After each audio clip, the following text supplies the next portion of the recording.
আর কোনো কথা না, ডাইরেক্ট একদম যে জন্য আমরা আসছি আমরা সেই জায়গায় চলে যাব ইনশাআল্লাহ। আসছি কিসের জন্য? নবীকে জানার জন্য। কিসের জন্য বলেন? নবীকে জানার জন্য। এখন একজন আমাকে বলেন, কেউ আল্লাহকে দেখেছেন? হ্যাঁ, বিশ্বাস কেন করেন? কথা বলে না, বিশ্বাস কেন করেন? আল্লাহ কি গায়েব না দৃশ্যমান? গায়েব, মানে আল্লাহকে না দেখেই বিশ্বাস করেছি। আমরা মনে হয় রসুলকে দেখছি। কথা বলে না, তো রসুলকে দেখলেন না, বিশ্বাস করলেন কিভাবে? সাহাবীরা দেখেছে, তাদের ভালোবাসাটা স্বাভাবিক, দরকার আছে কিনা, কিন্তু আমরা তো দেখলাম না, কিভাবে ভালোবাসবো? এইটুকুই আমরা জানবো ইনশাআল্লাহ। দেখেন, আমাদের বিশ্ব নবী শেষ নবী, তারপরে আর কোনো নবী নাই। শেষ নবী মানে হলো সকল নবীর সরদার করে আল্লাহ তাআলা পৃথিবীতে বিশ্ব নবীকে পাঠিয়েছেন। মানে নবীদের ভিতরে শ্রেষ্ঠ নবী আল্লাহ কাদেরকে দিয়েছে? আমাদেরকে। আলহামদুলিল্লাহ পড়েন। এই নবীর উপরে যে কিতাব নাজিল হয়েছে, কিতাবটার নাম কি? জোরে বলেন, নাম কি? সকল আসমানি গ্রন্থের ভিতরে শ্রেষ্ঠ গ্রন্থের নাম কি? ওই কোরআন দিয়েছেন কাকে? বিশ্ব নবীকে। তাহলে কিতাবের দিক দিয়ে শ্রেষ্ঠত্ব কাকে দিয়েছেন? আল্লাহ মুহাম্মদুর রাসূলুল্লাহকে। নবুয়ত দিয়েছেন শ্রেষ্ঠ নবুয়ত। তারপরে যদি আপনি বলেন এই কিতাবকে নিয়ে আসছেন, শ্রেষ্ঠ যত ফেরেশতা আছে তার ভিতরে শ্রেষ্ঠ ফেরেশতার নাম কি? জিবরাইল। জিবরাইলের মাধ্যম দিয়ে আসলেন। তারপরে আমাদেরকে যে শ্রেষ্ঠত্ব দান করলেন উম্মতের দিক থেকে, যত উম্মত পৃথিবীতে আসছেন সকল উম্মতের ভিতরে শ্রেষ্ঠ উম্মত কারা? জোরে বলেন, কারা? আমরা। এই নবীর উম্মত যতক্ষণ পর্যন্ত জান্নাতের দরজায় না যাবে ততক্ষণ জান্নাতের গেট খোলা হবে? কথা বলেন, খোলা হবে? এই উম্মত সুপারিশ না করলে অন্য নবীর উম্মতেরা জান্নাতে যেতে পারবে না। এর নাম হলো বিশ্ব নবীর উম্মত। আল্লাহু আকবার। এই জন্য বিশ্ব নবীর উম্মত হতে পেরেছি। বিশ্ব নবীকে যদি ভালো না বাসতে পারি, তাহলে আমরা যে পরকালে অন্য নবীর উম্মতকে সুপারিশ করব, আমরা কি বিশ্ব নবীর উম্মত যদি না হতে পারি সুপারিশ করতে পারবো? বিশ্ব নবীর সকল উম্মত কি অন্য নবীর উম্মতের জন্য সুপারিশ করবে? কেবলমাত্র বিশ্ব নবীর আদর্শওয়ালা উম্মতেরাই করবে। এবার চলে আসেন, কিতাব পাইলাম শ্রেষ্ঠ, নবী পাইলাম শ্রেষ্ঠ। আজকের এই মাসটার নাম কি? রবিউল আউয়াল মাস। এই মাসটার দিক থেকে মাসটা শ্রেষ্ঠ না অশ্রেষ্ঠ? শ্রেষ্ঠ। সকলগুলো শ্রেষ্ঠ। যে জায়গায় বসছি এই জায়গাটা কি? অশ্রেষ্ঠ। পৃথিবীতে যত জায়গা আছে তার ভিতরে কোন জায়গা শ্রেষ্ঠ? মসজিদ। আমরা বসে আছি কোথায়? মসজিদে। রাসূলের হাদিস হলো, কেউ যদি দিনী কাজে এসে যদি যে কোনো ভাবে কেউ যদি মারা যায় আর সে যদি গুনাহগার হয়, আল্লাহ তাআলা তার জীবনটাকে, তার শ্বাসটাকে ভালো কাজে রাখার কারণে আল্লাহ তাআলা তার পিছনের গুনাহগুলোকে মাফ করে তাকে জান্নাতবাসী করে। এই জন্য প্রিয় ভাইরা, আমরা জানবো বিশ্ব নবীকে। আজকে জানবো কাকে বলেন? বিশ্ব নবীকে। না কোরআন না উম্মত, আজকে আমরা জানবো বিশ্ব নবীকে। এখন বিশ্ব নবীকে জানবেন কিভাবে? আমি এই কথাটাই বলছিলাম। সাহাবীরা রাসূলকে দেখছে, আমরা তো দেখিনি। ঈমান কিভাবে আনবেন? ঈমান তো না দেখলে ভালোবাসা যায় না। যায় ভাই? প্রেম, যারা প্রেমিক প্রেমিকা যখন প্রেম করে, না দেখে, না দেখার পরে না দেখে খুব আকর্ষণ থাকে, কিন্তু দেখার পরে আকর্ষণ কি আর থাকে? কথা বলেন, আকর্ষণ থাকে? আকর্ষণ আস্তে আস্তে বিকর্ষণে পরিণত হয়। কারণ এতদিন না দেখে খুব ভালোবাসি, এখন আর তোমাকে ভালো লাগে না, তোমার চেহারাটা একটু কালো। কিন্তু বিশ্বনবীর সাহাবীরা বিশ্বনবীকে দেখে যেমন ভালোবাসছে, আমরা কলিজা দিয়ে তার চাই বিশ্বনবীকে বেশি ভালোবাসি না কম বাসি?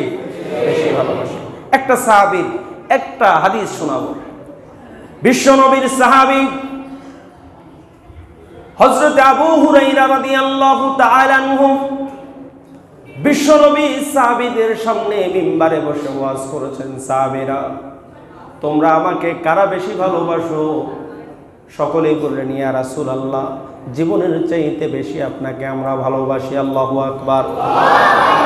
একজন সাহাবী, তার নাম আবু হুরায়রা রাদিয়াল্লাহু তাআলা আনহু, দূর থেকে তারা বললেন, ইয়া রাসূলুল্লাহ, আপনাকে আমরা দেখতে পারলাম, আপনার সাথে খাবার খেলাম, আপনার সাথে চলাফেরা করলাম, আপনাকে সালাম দিলাম, দুই চোখ ভরে ভরে আপনাকে দেখলাম, কিন্তু আনেওয়ালা উম্মত যারা আপনাকে দেখতে পারবে না, তারা কিভাবে আপনার বারাকা নিবে, কিভাবে তারা আপনার উপর ইস্তেকামাত আনবে, আপনার উপর বিশ্বাস আনবে?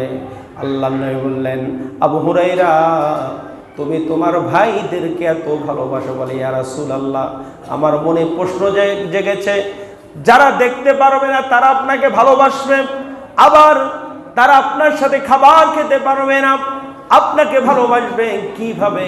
বিশ্বনবী বললেন, আল উলামাউ ওয়ারাসাতুল আম্বিয়া, আলেমরা হলো নবীদের ওয়ারিস। এই জন্য আবু হুরায়রা রাদিয়াল্লাহু তাআলা তখন বললেন, ইয়া রাসূলুল্লাহ, তারা তো দেখতে পারবে না, তারা কিভাবে আপনার সাথে মুসাফা করবে?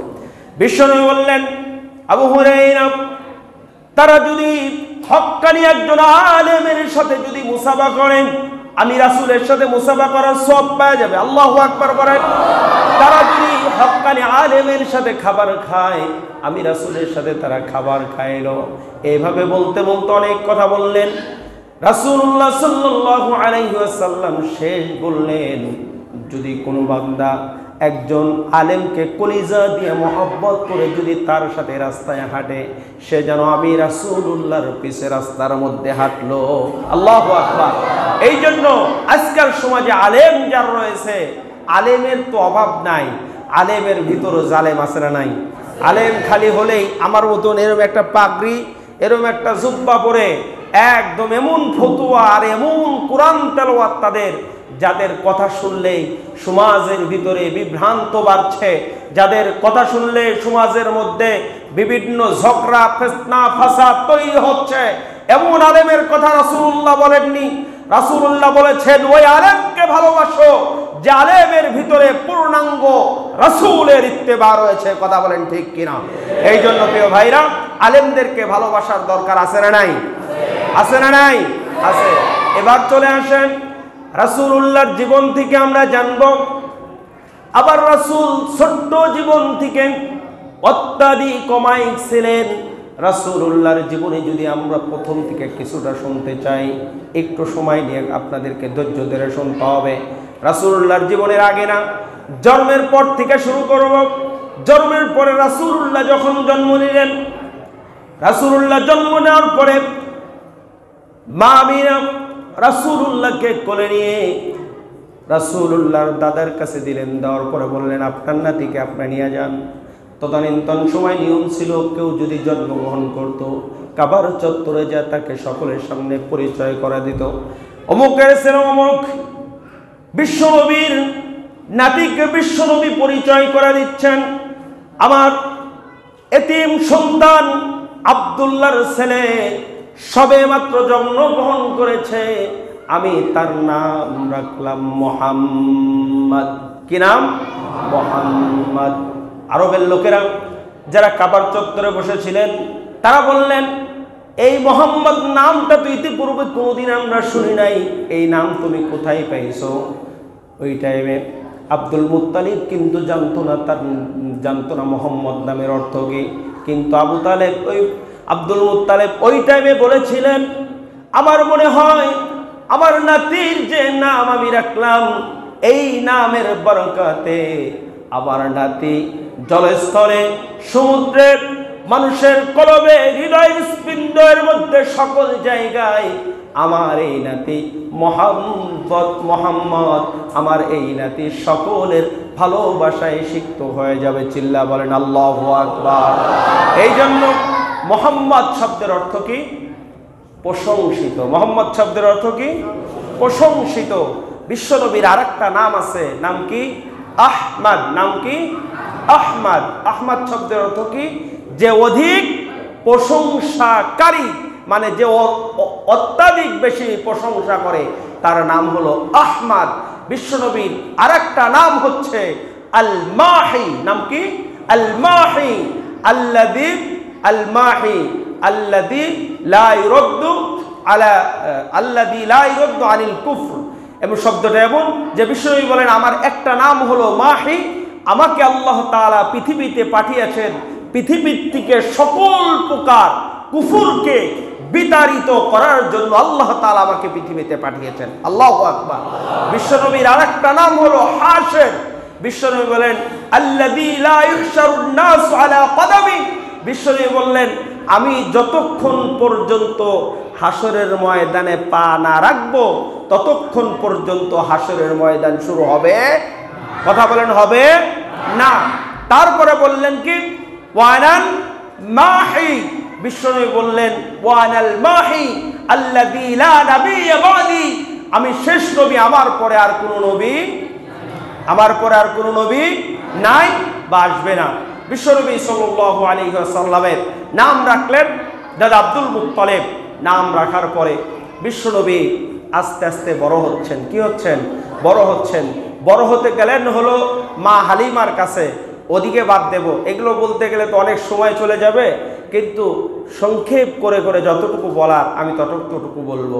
বিশ্বনবী আস্তে আস্তে বড় হলেন, চলে আসলেন, দৌড় পান করে চলে আসলেন মক্কায়। মক্কা আসার পরে বিশ্বনবী সাল্লাল্লাহু আলাইহি ওয়াসাল্লাম তার এমন লজ্জা ছিলেন।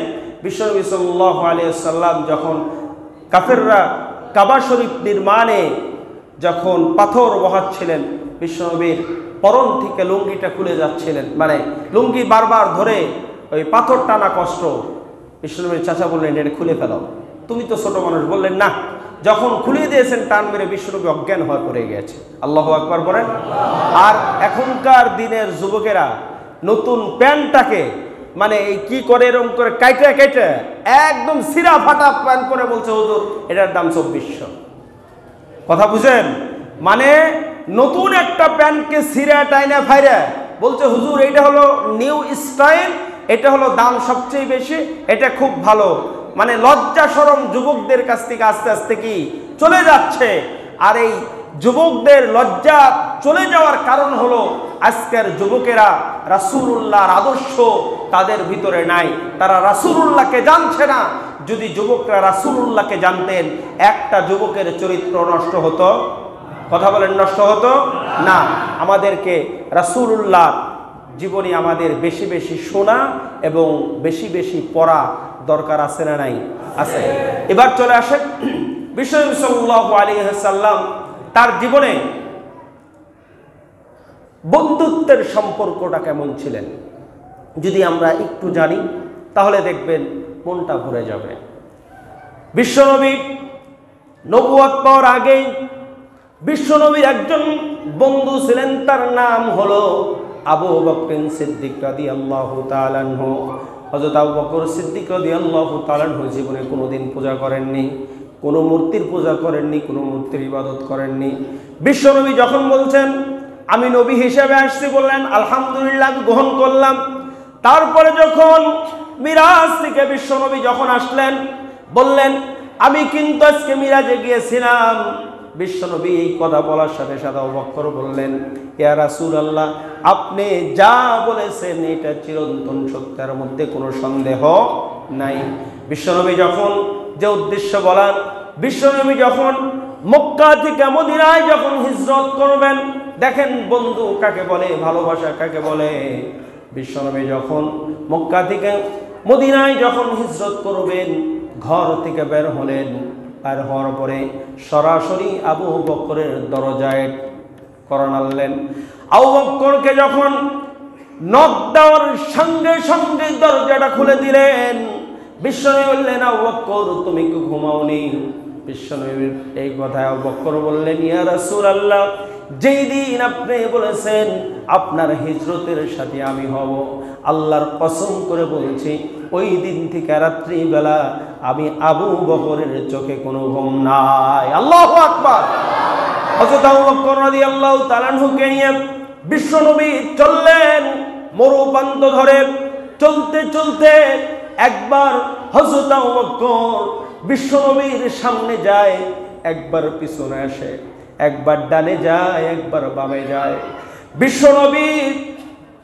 বিশ্বনবী আবু বকরকে ডেকে বললেন, আবু বকর, তোমার চোখে পানি দেখছি, আবার তুমি মাঝে মধ্যে সামনে আসো, মাঝে মধ্যে পিছনে যাও, মাঝে মধ্যে ডানে যাও, মাঝে মধ্যে বামে যাও, কেন রে আবু বকর, কেন রে আবু বকর?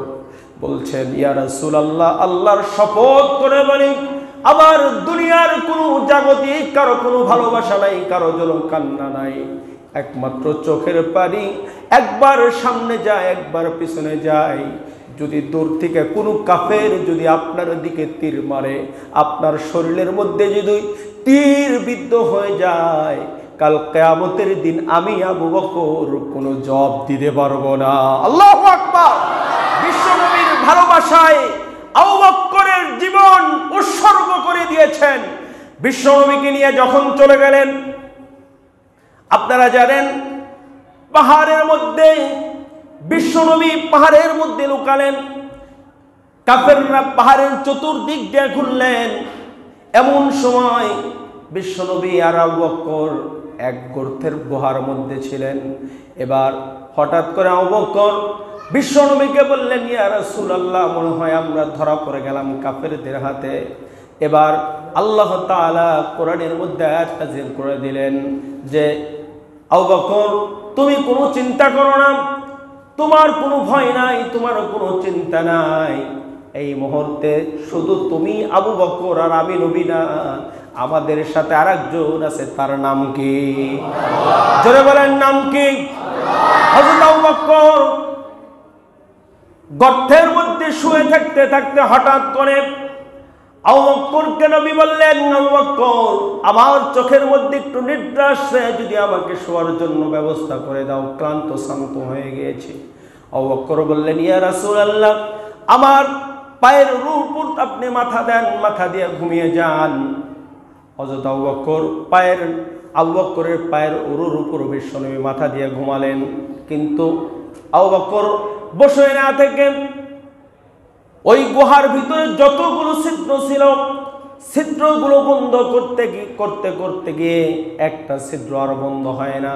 ওইখানে পা দিলেন, পা দিয়ে ধরে রাখলেন, পা দিয়ে ধরে রাখতে রাখতে হঠাৎ করে বিশ্বনবী আবু বকরের উরুর উপর ঘুমিয়ে আছে, যদি পাটা একটু নড়ায় বিশ্বনবীর ঘুমটা ভেঙে যাবে, এই জন্য আবু বকর পা নড়ান নাই, ওই পাটার গর্তের মুখ থেকে সরান না। একবার কামড় দিয়েছে, দুইবার কামড় দিয়েছে, তিনবার দংশন করার পরেও পা যখন নড়ান নাই, সরান নাই, এমন সময় বিশ্বনবীর কোলে যখন আবু বকর শুয়েছিলেন, চোখ বেয়ে এক ফোঁটা পানি বিশ্বনবীর মুখের মধ্যে পড়ে গিয়েছেন। যাওয়ার সাথে সাথে বিশ্বনবীর ঘুমটা ভেঙে গেলেন। বিশ্বনবী ওঠার পরে দেখা আবু বকরের চোখে পানি। বলে, আবু বকর, দুনিয়ার কার জন্য তুমি কান্দো? বলি, ইয়া রাসূলুল্লাহ, আমি কারোর জন্য কান্দি না, ওই যে গর্তের মুখের ভিতরে পাটা দেওয়ার কারণে ওই পায়ের ভিতরে কে যেন আমাকে দংশন করে, সেই জন্য আমার চোখে পানি, আমার শরীরটা অবশ হয়ে যাচ্ছে, এই জন্য আমার চোখে পানি চলে আসছে। বিশ্বনবী সাল্লাল্লাহু আলাইহি সাল্লাম আবু বকরের পাটা ধরলেন, ধরে টান দিলেন, দেওয়ার পরে থুতু মোবারক লাগিয়ে দিলেন। সঙ্গে সঙ্গে হযরত আবু বকরের শরীরটা ভালো হয়ে গেল। চিল্লা বলেন আল্লাহু আকবার।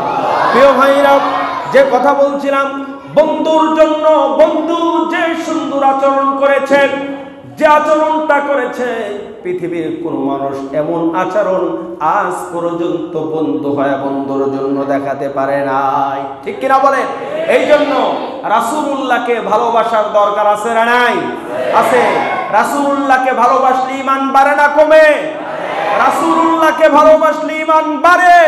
রাসূলুল্লাহকে যারা অপমান করে তারা কাফের, এর ভিতরে কোনো সন্দেহ। রাসূলুল্লাহর বিরুদ্ধে যারা কলম ধরে তারা কাফের। রাসূলুল্লাহর বিরুদ্ধে যে পরিবারের ভিতরে রাসূলুল্লাহকে গালি দেয়, ওই পরিবারের ভিতরে কোনোদিন শান্তি থাকতে পারে? এই জন্য রাসূলুল্লাহকে ভালোবাসতে রাজি আছি তো ইনশাআল্লাহ? আল্লাহ তাআলা আমাদের সকলকে রাসূলুল্লাহর ভালোবাসা কলিজায় দান করুক। সকলে পড়ি আমিন। এবার চলে আসেন প্রিয় ভাইরা, আমার আপনার নবী বিশ্ব নবী জনাবে মুহাম্মদুর রাসূলুল্লাহ সাল্লাল্লাহু আলাইহি ওয়াসাল্লাম এবার সাহাবীদের সাথে কি রূপ আচরণ করতেন। রাসূলুল্লাহর খাদেম 10 বছরের খাদেম, নাম কি? আনাস। রাসূলুল্লাহর 10 বছরের খাদেম আনাস রাদিয়াল্লাহু তাআলা আনহু। রাসূলুল্লাহর খাদেম 10 বছরের বালক, এদিক ওদিক তো ভুল করতেই পারে। বললেন ওজোর পানি দাও, এনে দিলেন হলো খাবার, এমন কিছু হতে পারে। বললেন একটু পানি এনে দাও, অন্য কিছু নিয়ে আসলেন। বিশ্বনবী সাল্লাল্লাহু আলাইহি সাল্লাম সম্পর্কে হযরত আনাস বলেন, আমার 10 বছরের জিন্দেগির ভিতরে আমি কত অপরাধ করেছি, কত ভুল করেছি, কিন্তু আমার নবী কোনোদিন আমাকে ধমক দিয়ে বলেননি আনাস এই কাজটা তুমি কেন ভুল করেছো। আল্লাহু আকবার। কিন্তু আজকে দুঃখের সাথে বলতে হয়, বাস্তব কথাটিটা হলেও সত্য, যে আজকের আমার বাড়ির কাজের বউ, আমার বাড়ির গেটের দারোয়ান, তাদের সাথে আমাদের আচরণটা কেমন হয়, তাদের সাথে আমাদের চলাটা কেমন হয়, একবার কি আপনি আপনার মেমোরিটিকে খাটিয়েছেন যে একজন দারোয়ান হলেও সে মানুষ না? সে কি মানুষ নয়? তার সাথে আচরণ কেমন হওয়া উচিত? আপনি মালিক হয়ে দারোয়ানকে সালাম দিবেন, দারোয়ানের বুকটা ভরে যাবে, এই মালিকের চাইতে 10 জন মালিকের সেই মালিকটা ভিন্ন। কথা বলেন ঠিক না? আপনার আচরণই বলে দিবে মানুষটা কেমন।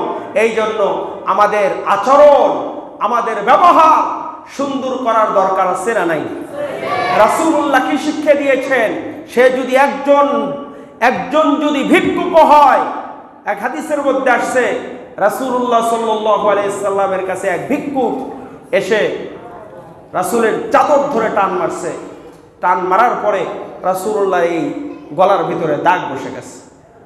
তে রাসূলুল্লাহ মুস্কি হেসে দিলে বললেন, তুমি সায়েল? বলছেন হ্যাঁ। তে বলছে টান মারলা, বলে আপনি তো আমাকে খেয়াল করেননি। আল্লাহু আকবার পড়েন। তে যখন বলেছে খেয়াল করেননি, তে বলছে যাও তোমাকে মাফ করে দিলাম। আর সাহাবীদেরকে বললেন ওনাকে কিছু দিয়ে দাও। আল্লাহু আকবার পড়েন। আর এখন যদি কোনো ভিক্ষুক আমার জুব্বাজুদের টান দেয়, আমি কি করব? কথা বলে না, আমি ছেড়ে দেব? আর একজন মনে করেন শার্ট প্যান্ট টাই পরে আছে, যদি ও টাই ধরে টান মারে, চিন্তা করবে তোর গোষ্ঠী শুদ্ধ আজকে উদ্ধার করবো। রাইট না রং? আসলে কি এই যে এই হাদিস থেকে শিক্ষাটা কি বলেন তো? শিক্ষা হলো, মূল বিষয় হলো, আপনি যদি তাকে কিছু না দিতে পারেন, আপনি হাসি মুখে বলেন আমি আজকে পাচ্ছি না। আর হযরত আলী রাদিয়াল্লাহু তাআলা আনহু বলেন, কেউ যদি হাসি মুখে কোনো মানুষকে কিছু দিতে না পারুক, সে হাসি মুখে যে বিদায় দিল, এর জন্য আল্লাহ তাআলা তাকে নেকি দান করবেন। আল্লাহু আকবার। এই জন্য প্রিয় ভাইরা, আমরা কোনোভাবে ভিক্ষুককে কোনোভাবে কষ্ট দেব? বাড়ির দারোয়ানকে রাগারাগি গালাগালি আর মারধর করব?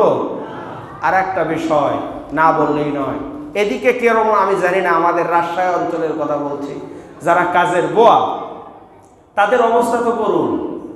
মানে 2000 টাকা, মানে অর্ধেক দিন কাজ করবে, কিন্তু 2000 টাকা দেওয়ার আগে যদি কাজ 1 ঘন্টা এদিক ওদিক যদি হয় কোনো দিন, বেতন কর্তন। আর যদি আরও বেশি যদি ডিস্টার্ব হয়, চাকরি নট। আর যদি পার্মানেন্ট হয়, তাহলে তার উপর নির্যাতন আর টর্চারের শেষ নাই। এই জন্য এগুলোর থেকে আমাদেরকে হেফাজত থাকতে হবে না বলেন? আমাদেরকে অবশ্যই হেফাজত থাকতে হবে যেন এগুলো আমাদের দ্বারা আচরণ না হয়। এবার চলে আসেন, আমার রাসূল মায়ের সাথে কি ব্যবহার করেছেন। রাসূলের মা ছিলেন না মারা গিয়েছিলেন? কথা বলে না। রাসূলের মা ছিলেন? হ্যাঁ, রাসূল বড় হওয়ার পর রাসূলের মা ছিলেন? মারা গিয়েছিল। তাহলে আমি কার কথা বলছি? হ্যাঁ, এবার হলো একটু মনোযোগ দিয়ে শুনবেন, একদম মানে কলিজা দিয়ে শুনতে হবে। রাসূলুল্লাহ একদিন এরকম বয়ান করছেন সাহাবীদেরকে নিয়ে। মসজিদের গেটে একজন মহিলা চলে আসছেন, একদম ওড়না পরিধান করে খুন একজন বৃদ্ধা মহিলা রাসূলের সামনে হাজির, মসজিদে নববীর সামনে। আল্লাহ রাসূল দেখেই মা হালিমাতুস সাদিয়াকে চিনে ফেললেন। চিনার পরে সাহাবীদেরকে বললেন, সাহাবীরা ওই মহিলাকে সামনে আসতে দাও, আর আমার দেহের চাদরখানা মহিলার পায়ের নিচে বেছিয়ে দাও। আল্লাহু আকবার। যখন এই কথা বললেন, আল্লাহর নবীর সবচেয়ে রাগী সাহাবী, তার নাম কি? হযরত ওমর। নাম কি বলেন? হযরত ওমর। হযরত ওমর বললেন, ইয়া রাসূলুল্লাহ, ইয়া হাবিবাল্লাহ, আপনি কোন মহিলার জন্য আপনার চাদর বিছিয়ে দেন? না, সম্ভব না, কঠিন কালেও আপনার চাদর আমি মহিলার পায়ের নিচে দিতে দেব না। প্রয়োজন বলে আমি ওমর আমার দেহটা মহিলার জন্য দিয়ে দিব, কিন্তু আপনার চাদরটা আমি মহিলার নিচে বসতে দেব না, দিতে দেব না। তারপরে বললেন, হযরত উসমান বললেন, ইয়া রাসূলুল্লাহ, সবচেয়ে দামি খাট আমি ওই মহিলার জন্য বানিয়ে দিতে রাজি আছি, কিন্তু আপনার চাদরটা আমি দিতে রাজি নাই। এরকম অনেক সাহাবী অনেক কথাগুলো শুনলেন। মহিলা বাহির থেকে দাঁড়িয়ে দাঁড়িয়ে সাহাবীদের রাসূলুল্লাহর কথোপকথন শুনছেন। শুনতে শুনতে মহিলা আস্তে আস্তে মসজিদে নববীর মধ্যে চলে আসলেন। আসার পরে বিশ্বনবীর চাদরই উঠা তো দূরের কথা, চাদরটাকে জড়িয়ে নিয়ে বুকের মধ্যে নিয়ে চুম্বন দিয়ে বললেন, সাহাবীরা রে, তোমরা আমাকে চিনতে পারো কিনা আমি জানি না। আমি হলাম, তোমরা যখন নবীকে চিনতা না, যখন তোমরা নবীকে জানতা না, ছোট্ট নবী মুহাম্মদ যখন পৃথিবীতে আসলেন, আমি তোমাদের ওই ছোট্ট নবীর কিছু কারিশমা আমি হালিমা দেখেছি, কিন্তু তোমরা দেখোনি। আজকে তোমরা বড় নবী পাইছো, বড় নবী তোমরা দেখছো, কিন্তু আমি ছোট নবীরে কোলে কাকালে নিয়ে মানুষ করেছি। আল্লাহু আকবার বলেন। ছোট নবীকে মানুষ করেছি কোলে নিয়ে নিয়ে। তোমাদের কথা শুনে আমি আশ্চর্য হয়ে গেলাম। যেই নবীকে এক একজন জীবন দেওয়ার জন্য প্রস্তুত, শুধু চাদরের জন্য, একজন তার যত সম্পদ আছে সম্পদ দিয়ে হলো আমার জন্য চকি বানা দিবা। আমার তোমাদের এই ভালোবাসা আমার সন্তানের প্রতি দেখে আমার ভালো লাগছে, আমার রাসূলের প্রতি এই ভালোবাসা দেখে আমার ভালো লাগছে। মা হালিমাতুস সাদিয়ার চাদরখানা চুম্বন দিয়ে যখন বিশ্বনবীর কাছে বসলেন, হালিমাতুস সাদিয়া বললেন, ও নবীর সাহাবীরা, তোমরা শোনো, তোমরা বড় নবীকে পাওয়ার পরে এত ভালোবাসো, তোমরা এত ভালোবাসো, কিন্তু আমি সত্য মুহাম্মদকে যেদিন পাইলাম, সত্য মুহাম্মদকে পাওয়ার পরে আমার শরীরটা বড় দুর্বল ছিল। সত্য মুহাম্মদকে যখন কোলে নিলাম, আমি হালিমাতুস সাদিয়ার শরীর পুরোটাই সুস্থ হয়ে গেল। আল্লাহু আকবার বলেন। আবার যখন আমার দুর্বল গাদা, যেই গাদাটা হাঁটতে পারতো না, নড়াচড়া করতে পারতো না, হালিমাতুস সাদিয়া বলেন, আমি যখন তোমাদের ছোট্ট নবীকে কোলে নিলাম, কে যেন দূর থেকে আমাকে ডেকে বলে, হালিমা, যদি তোমার দুর্বল গাদাকে যদি তুমি সবল করতে চাও, তাহলে ওই সন্তানের পা তোমার গাদার মুখের মধ্যে লাগিয়ে দাও। আল্লাহু আকবার। বিশ্বনবী মা হালিমা বলেন, আমি তাই করলাম, আমার দুর্বল গাদা সবল হয়ে গেল। শুধু তাই নয়, আমি যখন মরুর প্রান্ত দিয়ে যাচ্ছিলাম, অত্যন্ত প্রখর রৌদ্র ছিলেন, এই রৌদ্রের ভিতর দিয়ে যখন আমি যাচ্ছিলাম, এমন সময় কে যেন আকাশের উপর এক ঝাঁক পাখি এসে আমি হালিমাকে ছায়া দেওয়া শুরু করেছে। চিল্লা বলেন আল্লাহু আকবার। এই জন্য মা হালিমাতুস সাদিয়া সাহাবীদের দিকে অবাক দৃষ্টিকে তাকিয়ে বলছেন, সাহাবীরা, আমি ছোট্ট নবীকে যখন পেয়েছি, এই ছোট্ট নবীর অসংখ্য কারিশমা দেখেছি, আজকে এত বড় নবীরে পাইছো, এত বড় নবীরে পাওয়ার পরে তোমাদের এত ভালোবাসা, এত ভালোবাসা। আমার মুহাম্মদকে আল্লাহ তাআলা যেন দীর্ঘ হায়াত দান করে, সকলেই পড়ে আমিন। এই জন্য প্রিয় ভাইরা, আমার রাসূল মায়ের সাথে এমন ব্যবহার করলেন, কিন্তু আজকের দিনে মায়ের সাথে আমাদের ব্যবহার কেমন? আল্লাহ তাআলা বলেন, واخفض لهما جناح الذل من الرحمة وقل رب ارحمهما كما ربياني صغيرا। আল্লাহ তাআলা বলেন, তোমার মা বাবা দুজনের একজনকেও যদি অথবা দুজনকেও যদি বৃদ্ধকালে পাও, তাদেরকে করোনার সময়ের মতন জঙ্গলে ফেলে দিও না, জঙ্গলে ফেলে দিও না। তাদেরকে যদি পাও, তাদের খেদমত করে জান্নাত কামাই করে নিবা। কি করবা? তাদের খেদমত করে জান্নাত কামাই করবা। জান্নাত কোথায়? হাদিসের মধ্যে আসছে আল জান্নাতু তাহতা আকদামিল উম্মাহাত। বিশ্বনবী বলেন মায়ের পায়ের নিচে সন্তানের বেহেশত। চিল্লা বলেন আল্লাহু আকবার। রাসূলুল্লাহকে সাহাবী প্রশ্ন করছে, ইয়া রাসূলুল্লাহ, খেদমত করব কার? বললেন তোমার মায়ের।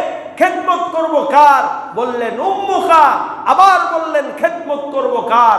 বললেন উম্মুকা। চতুর্থবার যখন বললেন খেদমত করব কার? বললেন তোমার বাবার।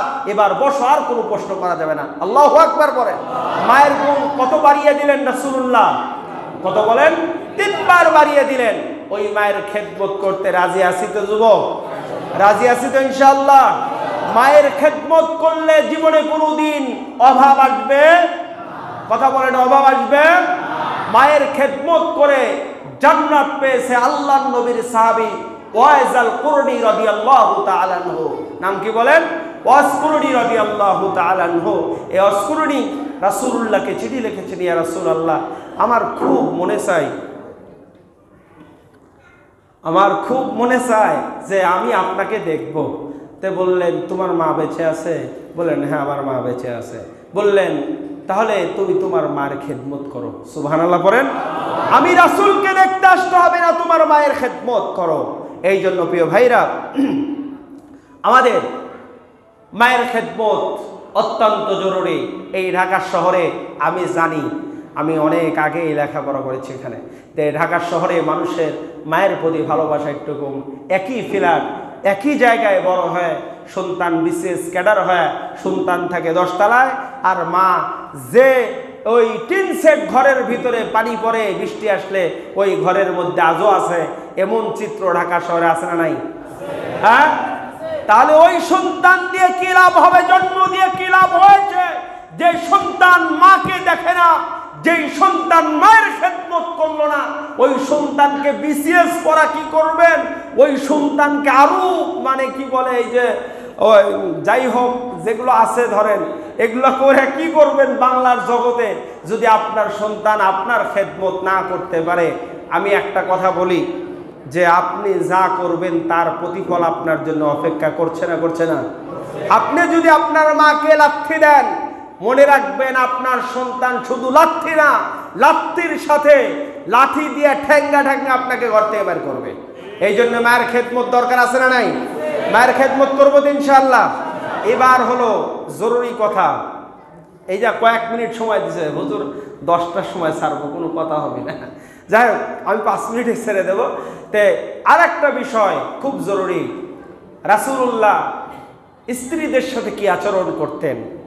রাসূলুল্লাহ সবচেয়ে আদরের একজন স্ত্রী ছিলেন, তার নাম ছিল কি?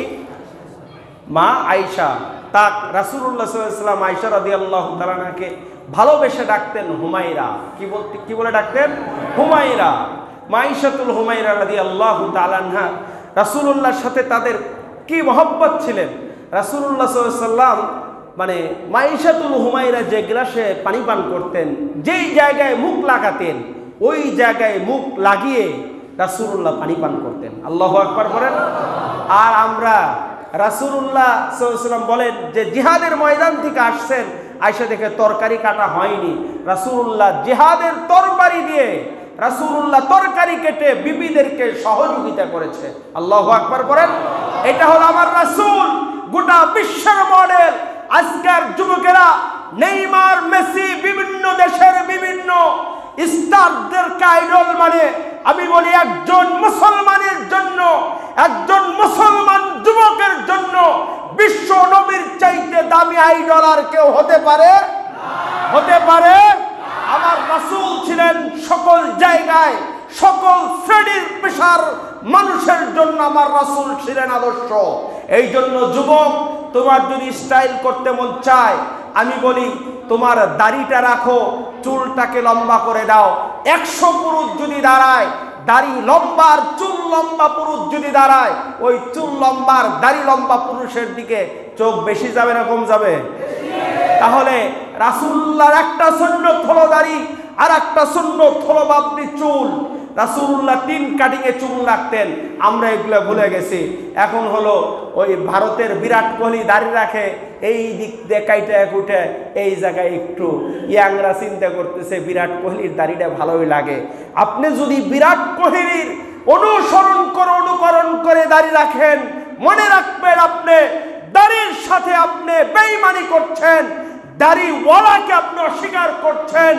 যে দাড়িওয়ালাকে অস্বীকার করবে তার ঈমান থাকবে। তাহলে আমরা দাড়ি রাখবো কার জন্য? রাসূলুল্লাহর ভালোবাসায় দাড়ি রাখবো। পারবো তো ইনশাআল্লাহ? আর যে কথা বলছিলাম, বিবিদেরকে অফিস থেকে এসে ইচ্ছা মতো গালিগালাজ করবো নাকি? কথা বলে না। যদি বিবির কোনো কাজ যদি একটু এদিক ওদিক হয়, আমরা বিবিকে ভালোবাসা দিয়ে বিবির সাথে সহযোগিতা করব। পারবো তো ইনশাআল্লাহ? ইনশাআল্লাহ। শেষ কথা, আর 2 মিনিট হুজুর, 30 বেজে গেছে, আর 2 মিনিটে শেষ করে দেব। আর একজন আল্লাহর নবীর সাহাবী, আল্লাহর নবী যুদ্ধবন্দী যারা ছিলেন তাদের সাথে কি আচরণ করতেন আমি একটু বলেই শেষ করব। আল্লাহর নবীর একজন সাহাবী, তার নাম হযরত সুমামা রাদিয়াল্লাহু তাআলা আনহু। কি নাম বলেন? জোরে বলেন। সুমামা, আল্লাহর নবীর সাহাবী সুমামা রাদিয়াল্লাহু তাআলা আনহু, ইনি ইসলাম গ্রহণ করার আগে রাসূলুল্লাহ তাকে একটা চিঠি লিখলেন, সুমামা তুমি কালেমা পড়ো, মুসলমান হয়ে যাও। এই চিঠি পাওয়ার পরে সুমামা একদম রেগে ফেটে ফুলে সুমামা তার দল বলের কাছে কসম কাটলেন, আল্লাহর কসম, যতক্ষণ পর্যন্ত আমি মুহাম্মদকে হত্যা না করব ততক্ষণ পর্যন্ত আর আমার বাড়িতে ফিরে আসব না। এই বলার পরে সুমামা চলে গেলেন, ঘর থেকে বাইর হয়ে মদিনার দিকে চলে আসলেন। সুমামা মদিনার দিকে চলে আসার পরে সীমান্তবর্তী যে এলাকা, সাহাবীদেরকে যাকে যেখানে পাচ্ছে ইচ্ছা মতো হত্যা করতে করতে এক সময় কিছু সাহাবী, দেখা যায় না অনেক সাহাবী, অনেক মানুষ দেখা যায় মানে চৌখস, তারা বললেন যে এর গতিবিধি একটু খারাপ দেখা যাচ্ছে, একে বন্দি করে নিয়ে চলে গেলেন রাসূলুল্লাহর কাছে। রাসূলুল্লাহর কাছে নিয়ে যাওয়ার পরে রাসূলুল্লাহ বললেন, ওকে খুঁটির সাথে বেঁধে ফেলো। খুঁটির সাথে বাঁধার পরে হযরত সুমামা রাদিয়াল্লাহু তাআলা খুঁটির সাথে বাঁধলেন। বিশ্বনবী যা বললেন, সুমামা তুমি কেমন আছো? যুদ্ধবন্দীর সাথে রাসূলুল্লাহর ভালোবাসা, এই কথাটা বলেই শেষ করব। যে বললেন, সুমামা কেমন আছো? বললেন, আবি খৈর, আমি খুব ভালো আছি। তা বললেন, সুমামা বলছেন, মুহাম্মদ তুমি ইচ্ছে করলে আমাকে তুমি হত্যা করতেও পারো, ইচ্ছা করলে ছেড়ে দিতে পারো, কিন্তু মনে রাখবে যদি আমাকে ছেড়ে দাও তুমি আমাকে কখনো অকৃতজ্ঞ পাবে না। আল্লাহু আকবার বলেন। যদি ছেড়ে দাও আমাকে অকৃতজ্ঞ পাবে না। হযরত সুমামাকে বন্দী করে দিয়ে বিশ্বনবী ঘরের মধ্যে চলে গেলেন। যাওয়ার পরে উম্মাহাতুল মুমিনিনদের কাছে বললেন, তোমাদের কার ঘরে কি খাবার আছে, ভালো খাবারগুলো দাও। সমস্ত উম্মাহাতুল মুমিনিনরা বললেন, আমাদের ঘরে কোনো খাবার নাই।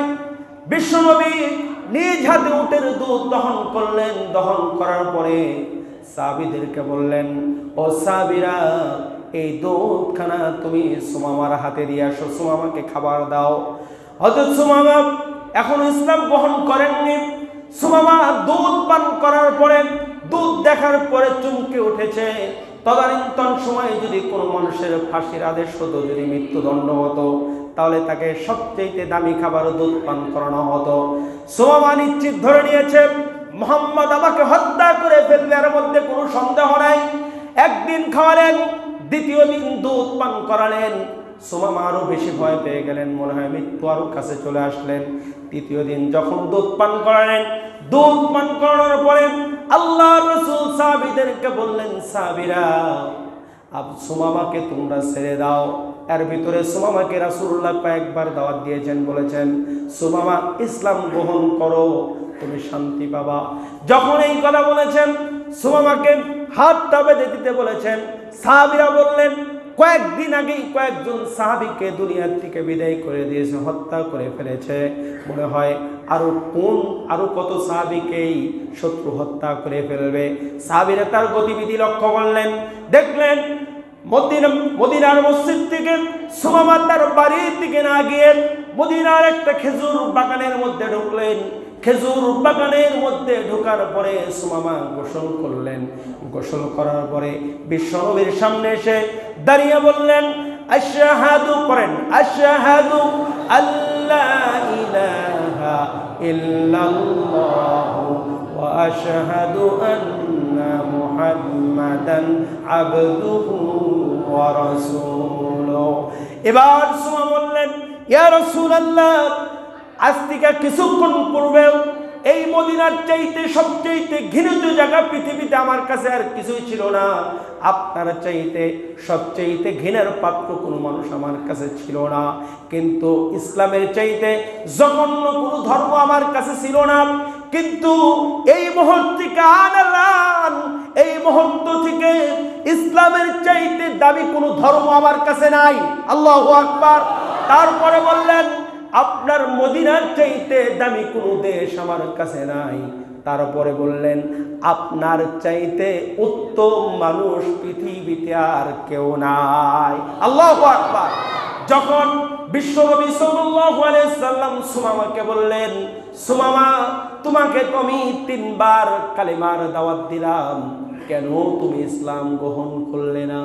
এবার সুমামা সুন্দর করে বলে, ইয়া রাসূলুল্লাহ, ইয়া হাবিবাল্লাহ, আপনি যদি হাত বাঁধা অবস্থায় যদি কালিমা পড়তাম, মুসলমান হতাম, ইতিহাসের পাতায় সারা জীবন লেখা হয়ে যেত। মানুষ বলতো ইসলাম এবং মোহাম্মদ মানুষকে জোর করিয়া কালেমা পড়ায়।